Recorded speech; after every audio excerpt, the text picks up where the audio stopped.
오늘 우리에게 주실 하나님 말씀은 요한복음 21장 1절부터 4절까지 말씀입니다.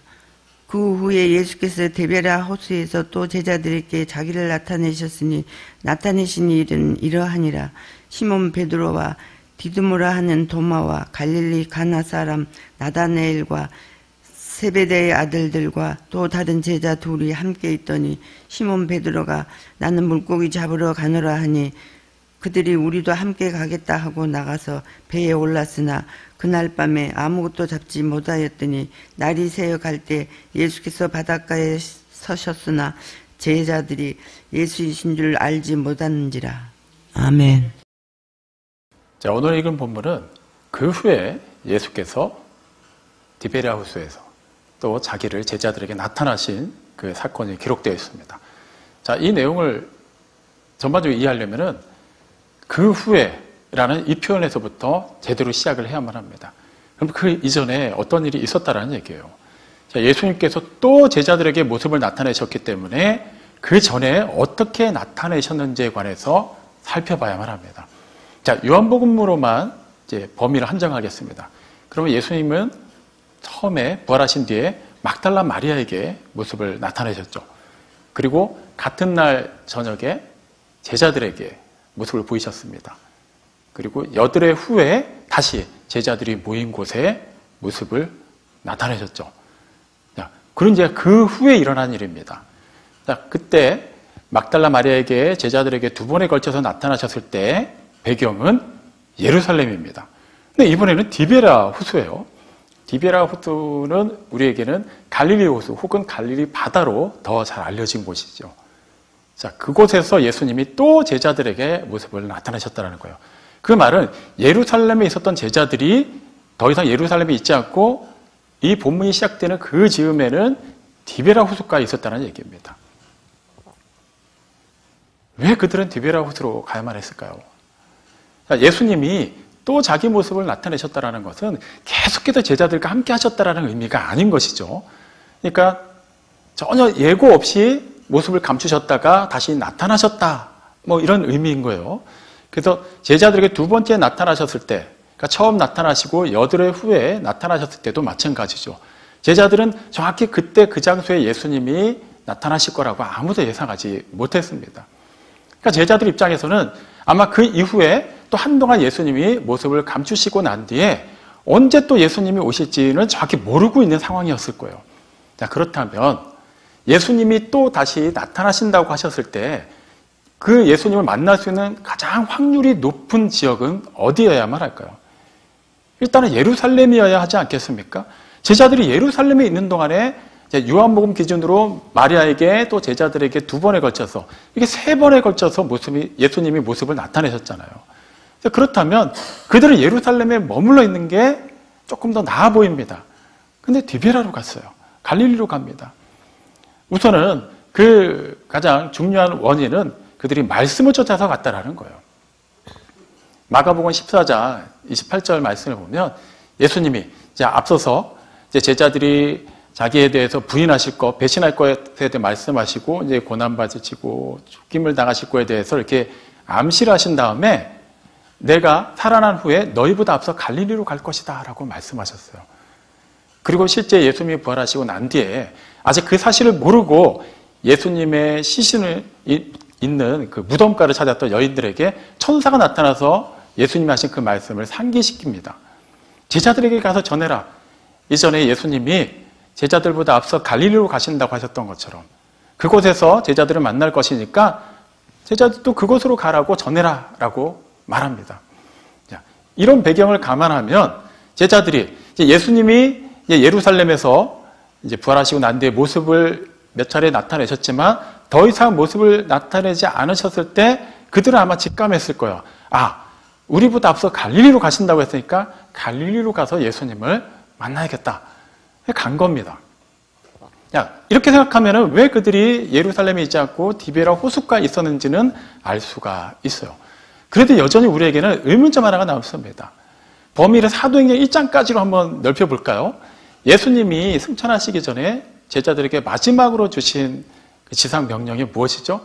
8절에 보면 오직 성령이 너에게 임하시면 너희가 권능을 받고 예루살렘과 온 유대와 사마리아와 땅끝까지 이르러 내 증인이 되리라라고 말씀하셨잖아요.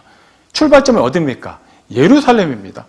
그러면 제자들 원래 있었던 것처럼 예루살렘에 그대로 있고 거기서부터 시작하는 게 조금 낫지 않을까요?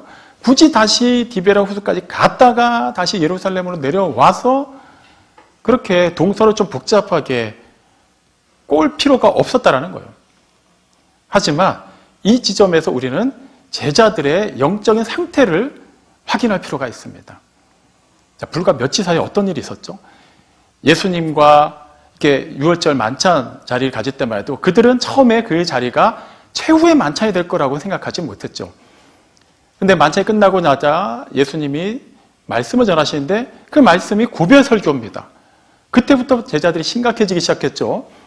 그리고 겟세마네 동산에서 기도하시고 난 뒤에 예수님이 붙잡히셨을 때 그 전까지는 예수님과 함께라면 목숨까지도 걸겠다고 했던 그들이 자신들의 목숨을 지키기 위해서 예수님을 버려두고 다 도망합니다.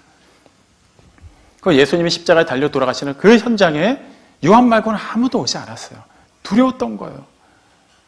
그리고 예수님이 부활하신 날 그 소식을 들은 또 마리아가 와서 전했을 때 제자들은 선뜻 믿지 않았습니다. 예수님이 앞서서 자기의 부활에 대해서 몇 차례나 말씀하셨음에도 불구하고 그들은 여전히 회의적이었고 두려움 가득한 상태였어요. 그 예수님이 처음으로 그들에게 모습을 나타내셨을 때 그들은 뭐하고 있었죠? 한 곳에 모여있는데 문을 다 걸어 잠그고 있었어요. 유대인들이 무서워서. 이 모든 일들이 며칠 사이에 일어난 일입니다. 자, 그런 그들이 부활하신 예수님을 만났다고 해서 예수님이 계속 함께 계시면서 어느 누구도 제자들을 건드리지 못하게 지켜주시는 거라면 얘기가 다르겠지만 지금 자꾸 나타나셨다가 사라지셨다가요. 또 언제 승천하실지 모르는 상황입니다.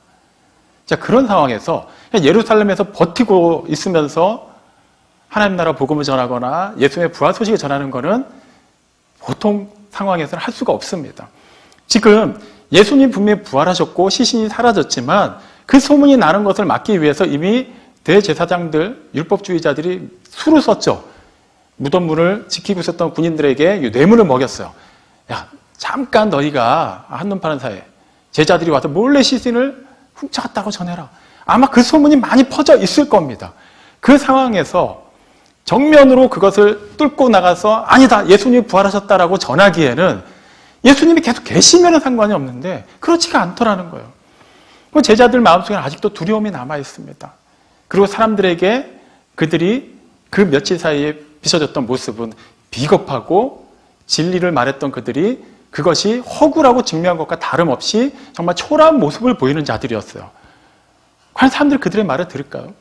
그러니까 예루살렘에 남아서 그냥 우리가 생각하는 것처럼 어쨌거나 예수님이 부활하신 것을 직접 보았고 말씀을 들었으니까 목숨을 내놓고 복음 전해야 되는 거 아니야? 이렇게 할 수가 없는 상황이었다라는 거예요. 그리고 무엇보다 그때까지 아직 제자들은 성령이 임하시고 예루살렘과 온 유대와 사마리아 땅끝까지 이르러 복음을 전해야 된다는 그 사명을 위임받지 못한 상태입니다. 그렇다면 그들에게는 예루살렘이 좀 더 편한 곳일까요? 아니면 갈릴리가 편한 곳일까요? 당연히 그들의 고향인 갈릴리가 더 편할 수밖에 없습니다. 적어도 그곳에는 잘 아는 사람들이 있어요. 그리고 가장 친근한 동네입니다.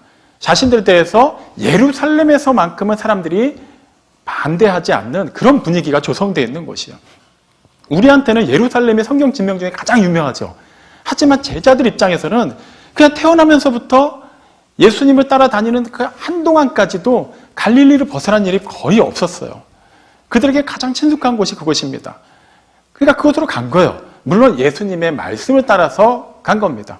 그곳에서부터 다시 좀 이렇게 많이 이렇게 다쳤던 그 심신을 좀 회복하고 다시 예수님이 예전에 그곳에서 그들을 제자로 삼으셨을 때, 사명자로 부르셨을 때 그 기억을 되새기면서 다시 사명자로서의 자세를 새롭게 하기에는 갈릴리가 훨씬 이론지역인 것은 맞아요. 자, 그렇다면 우선 그들이 그곳에 가서 예수님을 만나기 위해서 뭔가를 해야 되지 않겠습니까? 뭐 기다리든지 본인들끼리 모여서 기도를 하든지 뭔가를 할 수 있어요. 그런데 오늘 읽은 본문 21장 3절을 보면 베드로가 먼저 나는 고기를 잡으러 가겠다 하니까 일단 그 자리에는 7명이 있었어요. 나머지 6명의 동료 제자들도 우리도 같이 가자 하고 그냥 따라갑니다. 원래 그들 다수의 직업이 어부였죠. 갈릴리 호수에서 그 일을 해왔습니다. 잔뼈가 굵은 전문가들이에요. 그러니까 익숙한 그 일을 하러 간 겁니다. 관점에 따라서는 아니 어떻게 이제는 그 직업을 다 내려놓고 예수님만을 따라다니는 지가 몇 년이 됐고 그리고 이제는 예수님이 부활하셨으니까 그 소식을 고향에 가서 힘써 전해야 되는데도 불구하고 어떻게 예전의 삶으로 돌아갈 수 있지? 그들의 마치 세속적인 판단을 내린 것처럼 생각할 수도 있어요. 하지만 입장을 한번 바꿔놓고 생각을 해보죠. 예수님이 예고를 하고 나타나시는 게 아니에요. 그럼 무한정 기다릴 수는 없잖아요. 물론 우리는 성경을 이미 다 알고 있기 때문에 예수님이 부활하시고 40일 동안 이 세상에 계셨다는 걸 알고 있지만 그때 제자들은 그걸 몰라요. 얼마나 계실지. 혹시 예루살렘에서 우리에게 두 번째 모이신 게 마지막일지 모르는 겁니다. 물론 예수님이 제자들보다 갈릴리에 먼저 가신다고 하셨으니까 높은 확률로 나타나실 거예요. 근데 그때가 언제인지 모르잖아요. 그럼 그동안 그들은 뭘 하고 있어야 될까요? 뭐 기도하고 있으면 좋겠죠. 하지만 그들도 먹고 살아야 되지 않겠습니까? 예수님을 따라다닐 때에도 그들은 그렇게 여유로운 사람들이 아니었어요. 고향으로 돌아갔어요. 한동안 가정일에 소홀했습니다. 한 가정의 가장으로서, 아들로서, 동생으로서 원래 하던 역할이 있었잖아요. 고향에 돌아왔으면 한동안 못했던 그 일. 하지만 예수님이 다시 나타나셔서 어떤 또 다른 사명을 주시기 전까지는 본인들이 해야 되는 일에 충실해야 되지 않을까요? 그래서 원래 하던 일, 가장 잘하는 일, 그 일을 한 겁니다. 어쨌거나 먹고 살아야 되고 그걸 또 팔아서 자기가 그 고향에 머무는 기간 동안이라도 기존에 다 하지 못했던 그 도리를 하기 위해서예요. 그들의 그 행위 자체를 뭐라고 할 수는 없습니다. 그리고 오히려 그들이 그 일을 선택했기 때문에 큰 실패를 맛보게 되죠. 그리고 그 실패가 그들에게 큰 도전이 됩니다. 그리고 그들이 경험한 그 실패, 그 도전이 우리에게도 도전이 된다는 것이죠. 이 놀라운 일이 어떻게 연결되는지를 한번 살펴보겠습니다. 그들이 이제 원래 하던 대로 그물질을 합니다. 밤에 해요. 주로 밤에 물고기가 많이 잡히기 때문에. 또 밤에 잡아놔야 그 다음날 아침에 또 본인들이 먹을 것을 빼고 나머지는 또 시장에 나가서 팔던지 해서 다른 생필품을 구해야만 하기 때문에 밤에 하는 게 여러모로 유리합니다. 그리고 그들은 원래 거기서 나고 자란 사람들이잖아요. 그 일을 하던 사람들입니다. 한 3년 남짓 그 일을 떠났다고 해서 잊혀질까요? 그렇지가 않아요. 능숙하게 그물질을 했을 거예요. 그리고 물고기가 잘 잡히는 때, 잘 잡히는 장소, 그냥 몸이 기억하고 알아서 다 움직였을 겁니다. 어떻게 됐나요? 한 마리도 잡지 못했어요. 이거 기가 막힌 거예요. 뭐 그런 날도 있을 수 있지. 이게 그렇게 단순한 문제가 아닙니다. 그날따라 막 폭풍우가 몰아쳤다. 이런 것도 없잖아요. 똑같은 평소와 마찬가지로 물고기를 잡는데 전혀 문제가 없는 기상 조건임에도 불구하고 단 한 마리도 잡지 못했다? 이거는 분명히 예산 일이 아니죠. 다른 사람도 아니고 초보자도 아니고 전문 어부들이 동원됐는데도 말입니다. 자, 이 일은 그들에게 어떤 자극이 되었을까요? 물론 그들이 그물질 하는 동안에는 거기까지 생각을 못했을 것입니다. 하지만 적어도 그 이후에 일어나는 일들을 통해서 그들은 그때 자신들이 가장 자신 있게 생각했던 그물질에서 처절하게 실패를 맛봤던 그 경험이 어떠한 교훈이었는지를 분명히 깨달았을 거예요. 예수님이 안 계신 자리에서는 그들 스스로 할 수 있는 게 아무것도 없다라는 거예요. 사실 예수님을 알기 전, 예수님의 제자가 되기 전 그들은 원래 그 일을 하던 사람들이에요. 예수님이 계시나 안 계시나 상관없이 능숙하게 그 일을 잘 할 수 있었던 사람들입니다. 그런데 이제 예수님을 따르고 예수님께 속하고 난 뒤부터는 얘기가 달라졌다라는 거예요. 예수님을 따라서 그들이 아무것도 할 수 없는 존재가 되었다라는 것을 그 물길질 중에 한 마리도 잡지 못한 사건이 떠올리게 한 것입니다. 그들은 단지 물고기를 잡는 그 일에 매진했지만 궁극적으로 무슨 일을 하기 위해 부름받았죠? 사람을 낚는 어부잖아요. 세상에 나가서 하나님 나라 복음을 전해야 되는 사람들입니다. 이제는 부활하신 예수님에 관해서 전해야만 해요. 근데 그 일조차도 그들이 무슨 용기가 있어서 예수의 말씀을 깨알같이 다 기억해서 그것을 앵무새처럼 잘 외운다고 해서 되는 게 아니라는 거예요. 예수님이 함께 하셔야만 할 수 있다는 거예요. 예수님이 계시지 않으면 그들은 그냥 몸은 살아있고 일반적인 삶을 사는 데는 아무 문제 없지만 적어도 하나님의 일을 하는 데 있어서는 철저하게 무력한 존재들이 될 수밖에 없다는 것을 깨우쳐주는 사건이 된 거예요. 근데 재밌는 게 뭐냐면 제자들이 그렇게 열심히 헛수고를 하고 있는 동안에 예수님이 그 호숫가에 계셨다라는 거예요. 요한복음 21장 4절을 보면 날이 새어갈 때 예수님이 바닷가에 서 계셨다. 예. 워낙 그 갈릴리 호수가 크기 때문에 유대인들은 바다라고도 불렀어요. 그러니까 그 갈릴리 호숫가에 이미 서 계신 겁니다. 근데 날이 새어갈 때요. 동틀 무렵이라는 얘기죠. 그럼 여러분 잘 아실 거예요. 동틀 무렵이 이제 막 그냥 순식간에 환해지는 게 아니에요. 서서히 환해지는 때죠. 그럼 그 전까지는 어땠다라는 거예요? 어두웠어요. 아니, 그 어두운 상태에서 그물질하느라 정신없는데 호숫가에 서 계신 예수님을 그들이 발견할 수 있었겠습니까? 발견할 수 없는 게 정상이에요. 예, 그걸 가지고 그들이 무지했다, 예수님을 완전히 잊었다라고 말할 수는 없습니다. 그런데 이미 앞서 말씀드렸죠. 예수님을 떠나서 그들은 아무것도 할 수 없는 존재들이라는 거예요. 이미 앞서서 고별 설교 때 예수님이 요한복음 15장 5절에서 포도나무와 가지의 비유로 말씀하신 거잖아요. 나는 포도나무여 너희는 가지라. 그가 내 안에 내가 그 안에 거하면 사람이 열매를 많이 맺나니 나를 떠나서 너희가 아무것도 할 수 없음이라. 그 일이 지금 현실적으로 지금 일어나고 있어요. 그런데 지금 예수님이 그들과 아주 멀리 계셨나요? 아니라는 거예요. 호숫가에 서 계셨어요. 그래도 거리는 좀 있잖아요. 하지만 오늘 읽진 않았습니다만 보면 이제 5절, 6절에 보면 예수님과 제자들 사이에 대화하는 내용이 기록되어 있어요. 자, 대화가 가능한 거리라면 정확히 몇 미터까지 된다라고 우리가 가늠은 안 됐지만 그냥 어느 정도 감은 잡을 수 있어요. 아주 먼 거리는 아니었겠구나. 막 열심히 막 그물을 내리고 올리고 그 와중에 배도 약간씩 흔들리고 또 제자들이 막 열심히 막 힘주어 내는 소리도 있고 그런 걸 감안했음에도 불구하고 예수님의 목소리가 들릴 정도면 물론 어느 정도 좀 이렇게 목소리를 키우셨겠죠. 아주 먼 거리는 아니었을 거예요. 그 말은 예수님이 가까이 계셨다라는 거예요. 그러면 예수님을 떠나서 그들은 아무것도 할 수 없는 존재들이라고 했을 때 예수님이 가까이 계시는데 왜 물고기를 한 마리도 잡지 못했을까요? 이거 거리의 문제가 아니에요. 예수님의 능력이 그냥 그 호숫가까지만 영향력을 행사할 수 있고 물가로 가면서 물속으로 들어가면서부터는 그 영향력을 끼치지 못해서 아니죠. 예수님은 하나님의 아들이시잖아요. 성자 하나님으로서 그런 모든 시간과 장소의 한계를 초월하실 수 있는 분이에요. 또 부활하셨지 않습니까? 그건 문제가 되지 않았어요. 문제는 예수님과 제자들 사이에 물리적인 거리가 얼마나 멀었느냐가 아니에요. 그들과 예수님 사이에 영적인 거리가 얼마나 멀었느냐가 문제가 된 거예요. 물론 1차적으로 그들은 그물질 하느라 정신이 없었어요. 당연히 시선은 호숫가가 아니라 그물이 내려진 그 호수 속을 바라보고 있었겠죠.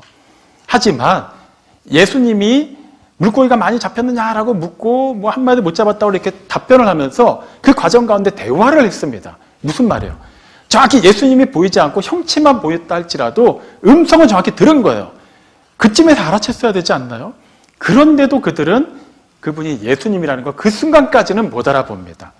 나중에 살펴보겠습니다만 이제 예수님이 또 말씀하시고 그물을 어디에 내려라 해서 정말 그렇게 때 물고기를 많이 잡고 나서야 요한이 예수님이다라고 그제서야 알았죠. 하지만 이때까지도 예수님의 음성을 들었고 어쨌거나 동틀 무렵 사람이 한 명 서 있다는 걸 알았음에도 불구하고 그분이 예수님이라는 걸 그들이 몰랐다는 거예요.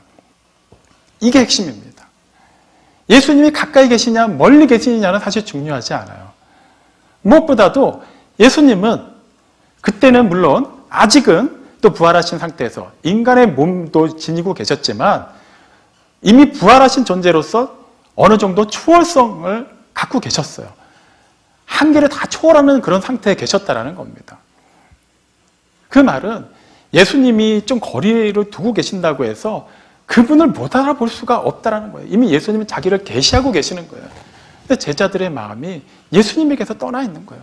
온통 여기에만 집중되어 있는 겁니다. 그러니 예수님의 음성을 듣고도 그냥 누가 물으시는구나. 근데 목소리가 그냥 가볍지가 않고 뭔가 권위가 있으니까 그래도 못 잡았습니다. 막 그냥 이렇게 어느 정도 이렇게 자기보다 직급이 높은 사람을 대하듯이 대화는 했지만 여전히 예수님을 몰라봤다는 거. 이게 참으로 씁쓸한 대목이에요. 그들이 물고기 잡으러 간 거 문제 없습니다. 왜 예루살렘에 두고 갈릴리로 가느냐? 전혀 문제 없어요. 다만 거기서 그 일을 하되 예수님을 잊고 살았다라는 것이 문제가 되었던 것이죠. 자, 이런 비슷한 상황은 또 복음서에서도 흔하게 찾아볼 수 있어요. 대표적인 예를 하나 들라고 하면 마태복음 13장 54절 이하에 기록되는 예수님이 이제 막 이렇게 전도 여행을 다니시다가 또 어느 날은 고향인 나사렛으로 가셔서 하나님 나라 복음을 전하시는 사건에서 볼 수 있어요. 예수님이 가시는 곳마다 하나님 나라 복음을 전하셨어요. 그리고 아픈 자들을 고쳐주시고 귀신을 쫓아내셨습니다.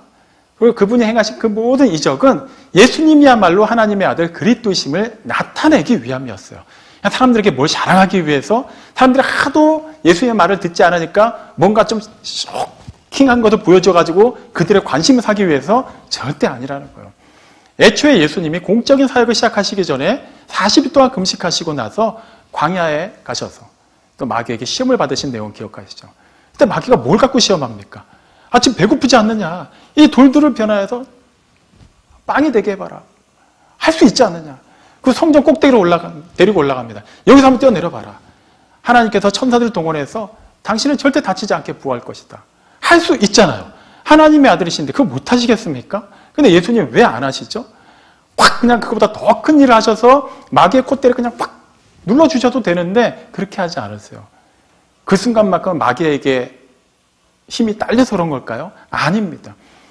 그 이적이라는 것은 예수님이 하나님의 아들 그리스도심을 나타내기 위한 그런 수단이 되는 것이지, 그것이 과시하기 위해서 사람들에게 무언가를 좀 더 강하게 어필하기 위해서 하는 것이 아니었다는 거예요. 마귀가 지금 예수님을 시험하는 지점이 그거예요. 마귀는 지금 예수님을 그리스도로 인정하는 게 아니잖아요. 하나님의 아들이시라는 건 알지만 지금 막 우습게 여기는 겁니다. 하나님의 아들이 우스워서가 아니라 어차피 하나님의 뜻대로 행하러 오셨기 때문에 그 일을 하시면 안 된다는 걸 알고 있어요. 그러니까 어떻게든 그 인간적인 약한 부분을 살살 건드린 거예요. 아, 자존심 안 상해? 내가 이렇게까지 자극하는데 한번 해봐. 그러면 나한테도 뭔가 좀 어깨에 힘이 들어갈 거고 사람들이 보기에도 좀 폼이 나지 않을까? 전혀 그렇게 하지 않으셨다는 거예요. 자, 이제 나사렛에 가셨어요. 다른 지역에서와 똑같이 사역을 하십니다. 그런데 사람들 반응이 어때요? 마리아 아들이네, 요셉의 아들이네. 목수 아들이었잖아. 그 동생들이 다 지금 우리랑 같이 살고 있는데 갑자기 제가 왜 저러는 거야? 그러는 거예요. 분명히 그 말씀은 권세 있는 말씀이 맞아요. 그런데 그들은 지금 선입관에서 벗어나지 못하고 있는 겁니다. 뭐죠? 아, 우리가 진짜 잘 알잖아. 어려서부터 같이 보고 자랐잖아. 어려서부터 착하고 아버지 도와서 또 나중에 또 아버지 세상 떠나고 나서 집에 가장으로서 마디로서 목수일하면서 성실하게 잘 산 거 알잖아. 근데 제대로 공부도 안 하고 제대로 율법 배운 것 같지도 않은 애가 갑자기 어떻게 저런 능력이 생겨서 저런 말을 하지? 보통 사람 같았으면은 야, 우리 동네에서 인물 났다면 좋아할 법도 한데 그들은 본인들과 똑같다고 생각했던 그 나사렛 출신의 목수 청년이 너무나도 엄청난 수준이 돼서 나타나니까 그냥 받아들여지지가 않는 거예요. 뭐 질투심이 있었을지도 모르겠습니다. 그래서 예수님이 전하신 말씀을 그냥 걸러들어요. 여전히 그래봤자 목수 예수일 뿐이다라고 생각한 거예요. 그래서 예수님은 정작 고향인 나사렛에서는 이적을 많이 행하지 않으신다. 뭔가 조금은 행하셨겠지만 일반적으로 다른 동네에서 행하셨던 것처럼 하지 않으셨어요. 58절에 이유가 나와 있습니다. 그들이 믿지 않았기 때문이라는 거예요. 예수님이 전도여행을 다니시면서 만난 수많은 사람들 가운데 통틀어서 예수님을 가장 잘 아는 사람들이 그 사람들이에요. 예수님에게는 인간적으로 가장 푸근한 동네가 그 동네입니다. 그러면 그곳에서 뭔가를 하시더라도 좀 더 하실 수 있지 않을까요? 그냥 인간적으로 생각해보면 그렇잖아요. 한 명이라도 더 고쳐주시고 더 어루만져 주시고 그 억울한 마음을 더 위로해 주시지 않을까요? 근데 예수님이 그러지 않으셨다는 거예요. 사람들이 인정 안 해주니까 막 예수님이 막 빈정당해서 그러지 아니라는 거예요. 예수님의 말씀을 경청하려 하지 않잖아요. 예수님은 그리스도를 인정하지 않잖아요. 그들에게는 굳이 더 나타내 보이실 이유가 없었던 거예요. 앞서 이적의 그 목적에 대해서 말씀드린 그거 그대로입니다. 정말 예수님의 말씀을 경청하는 사람들에게는 그들의 신분이 어떻든 그들이 뭐 로마 백부장이든 상관없습니다. 이적을 행하시죠. 백부장의 하인을 고쳐주셨어요. 그리고 그 당시 율법주의자들과 예수님과의 그런 반목하는 관계를 감안하면 회당장도 예수님과 그렇게 사이가 좋을 수가 없는 위치였어요. 하지만 회당장 야이로는 예수님 옆에 나아가죠. 그리고 그의 딸, 죽은 딸을 예수님이 살려주십니다. 자, 이런 여러 가지 사건들의 가리키는 내용이 무엇이죠? 예수님을 얼마나 알고 있느냐, 얼마나 가까이서 예수님과 함께 하느냐가 핵심이 아니라 예수님을 정말 하나님의 아들 그리스도로 믿고 있느냐, 그것이 핵심이라는 거예요. 아무리 멀리 떨어져 있어도 그게 중요하지 않다는 것이죠. 이 일련의 사건들이 우리에게 주는 교훈이 무엇인가요? 우리도 마찬가지라는 거예요. 아무리 교회를 열심히 다니고 오래 다니고 기도를 많이 하고 말씀을 많이 받다 하더라도 그것이 우리에게 하나의 지식이 될 수 있고 경험은 될 수 있지만 결과적으로 우리가 예수님의 통치를 인격적으로 받아들이지 않고 있다면 주일날 교회에 나와서만큼은 뭔가 그럴싸한 흔히 말하는 신실한 성도의 외적인 모습은 보일 수 있지만 결과적으로 예수님이 통치하시는 이 예배당뿐만 아니라 그 모든 곳, 우리가 보냄받은 그곳에서도 그분의 통치에 대해서 우리가 민감하게 반응하지 않고 그분의 말씀대로 살아내지 않고 있다면 우리 역시 그들과 마찬가지라는 거예요. 살기는 열심히 사는데 기도는 열심히 했는데 뭔가 열매가 맺히지 않는 거예요. 힘이 쫙 빠지는 거예요. 나도 할 만큼 했는데 주일날 나가서 그렇게 기도했고 새벽 예배에 나가서 그렇게 기도하고 헌금도 빠짐없이 했고 봉사도 그렇게 열심히 하고 내가 바쁜 와중에도 전도하고 또 말씀 보고 하는데 근데 왜 나의 기도에는 이렇게 응답이 되지 않는 걸까? 여러 가지 이유가 있겠죠.